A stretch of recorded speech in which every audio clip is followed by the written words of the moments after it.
नमस्कार मित्रमैत्रिणींनो, सुप्रियाच्या या स्वयंपाकघरात तुम्हा सर्वांचं अगदी मनापासून स्वागत आहे। आज मी तुमच्यासाठी घेऊन आलेली आहे मुगाच्या उसळीची रेसिपी।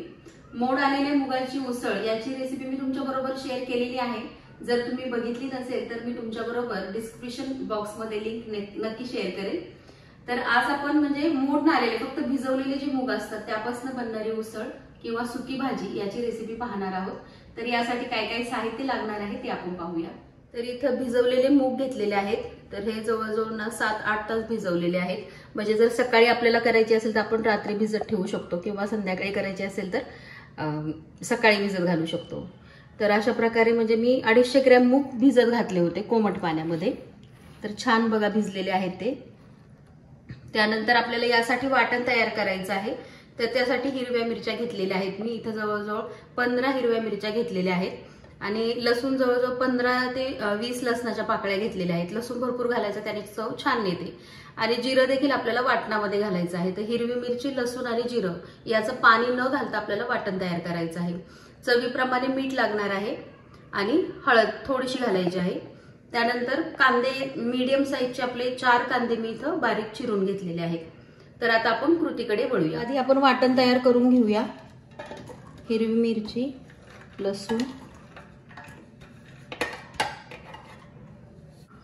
आणि 1 टीस्पून आपल्याला जिरं घालायचं आहे।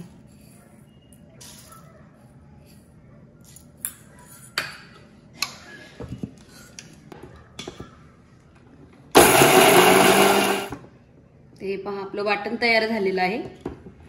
भांडं आपलं गरम झालेलं आहे आणि एकीकडे मी थोडं पाणी गरम करायला ठेवलेलं आहे की मूग म्हणजे आपले भिजलेले आहेत। तर शिजण्यासाठी गरम पाणी जर घातलं तर त्याची चव देखील कायम राहते आणि मूग देखील आपले पटकन शिजतील, म्हणून एका साईडला पाणी गरम करायला ठेवलेलं आहे।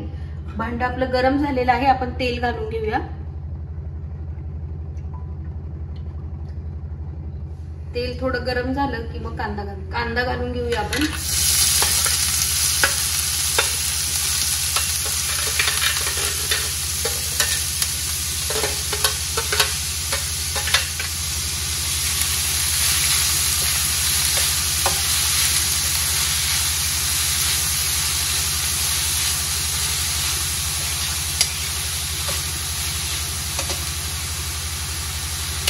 कांदा आपल्याला छान मऊ होईपर्यंत परतून घ्यायचा आहे। थोडंसं मीठ आपण घालून घेऊया म्हणजे कांदा पटकन परतला जाईल आपला। 1 टीस्पून घातलेला आहे। तर कांदा आता परतून घेते। तर हे पहा कांदा आपला छान भाजून झालेला आहे, पारदर्शक झालेला आहे। खूप आपल्याला लाल करायचं नाहीये। तर साधारणतः 5 ते 10 मिनिटं लागलेली आहेत असा परतायला। मीडियम गॅसवरती परतलेला आहे। आता आपण थोडीशी हळद घालूया।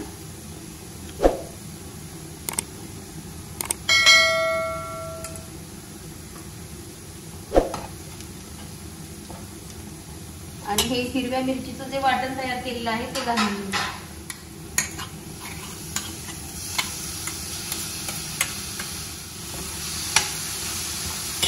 गॅस बारीक केलेला आहे मी। जर मोठा असेल तर मिरची टाकल्यावरती ठसका येऊ शकतो, तर बारीक गॅसवरतीच आपण हे व्यवस्थित परतून घेणार आहोत।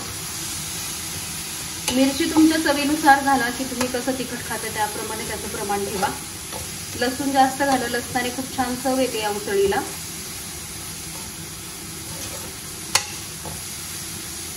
वाटण आपण 2 मिनिटं परतून घेऊया। आधी 1 टीस्पून मीठ घातलेलं होतं, आणखीन 1 टीस्पून मी घालत आहे। चवीप्रमाणे मीठ घालायचं आहे आपल्याला।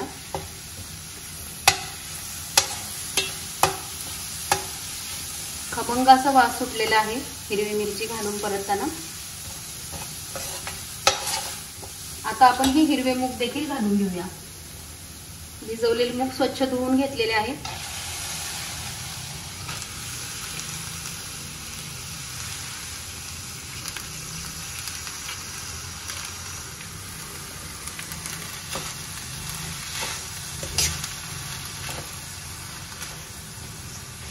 आता हे मूग देखील आपण 2 ते 3 मिनिटं तेलामध्येच व्यवस्थित परतून घेणार आहोत आणि नंतर पाणी घालणार आहोत। तर बारीक गॅसवरती आपल्याला हे छान परतून घ्यायचं आहे।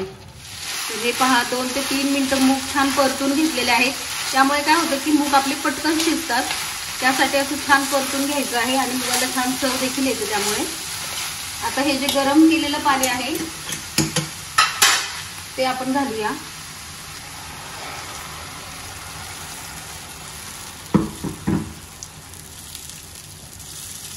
आता पाणी कसं आपल्याला जरा अंदाज घेत घालायचं आहे. खूप देखील आपल्याला मूग शिजवायचे नाहीये, तर मूग बुडतील एवढं पाणी मी घातलेलं आहे पहा. आणि जर लागलं आपल्याला तर नंतर आपण आणखीन पाणी घालायचं आहे. तर गरम करताना आपण थोडं जास्तीच पाणी गरम करून ठेवायचं आहे. आता गॅस बारीक करूया, भांड्यावरती झाकण ठेवूया आणि आपण आता हे मूग छान शिजू देऊया. तर हे पहा 10 मिनिटं झालेले आहे आणि साधारण 1 ग्लास पाणी आपण यामध्ये घातलं होतं की मूग बुडेपर्यंत. असं तर 1 ग्लास पाणी होतं ते. आणि थोडं थोडं पाणी अजून आहे पहा यामध्ये. आणि 5 मिनिटांनी मी परत एकदा चेक केलं होतं की पाणी आटलंय की काय, आणि पुन्हा झाकून ठेवलं होतं. तर अजून थोडेसे मूग आपल्याला शिजवायचे आहेत. हे शिजत आलेले आहेत पण थोडेसे अजून शिजवायचे आहेत. तर फक्त मी 2 ते 3 चमचे पाणी अजून घालते यामध्ये. गरमच पाणी आहे हे. अजून 5 मिनिटं आपण झाकून ठेवूया. मध्ये 1-2 मिनिटं झाल्यावर मी चेक करणार आहे. तर अजून थोडंसं आपण याला शिजू देऊया. तर हे पहा परत आपण पाणी घातलं होतं आणि त्यानंतर परत टोटल 10 मिनिटं लागले, म्हणजे पूर्ण 20 मिनिटं लागलेले आहेत आपले मूग शिजण्यासाठी. पाणी देखील पूर्ण आटलेलं आहे यामधलं आणि मूग देखील आपले छान शिजलेले आहेत. हे पहा पूर्ण दाबले जात आहेत, तर म्हणजे छान शिजलेले आहेत मूग.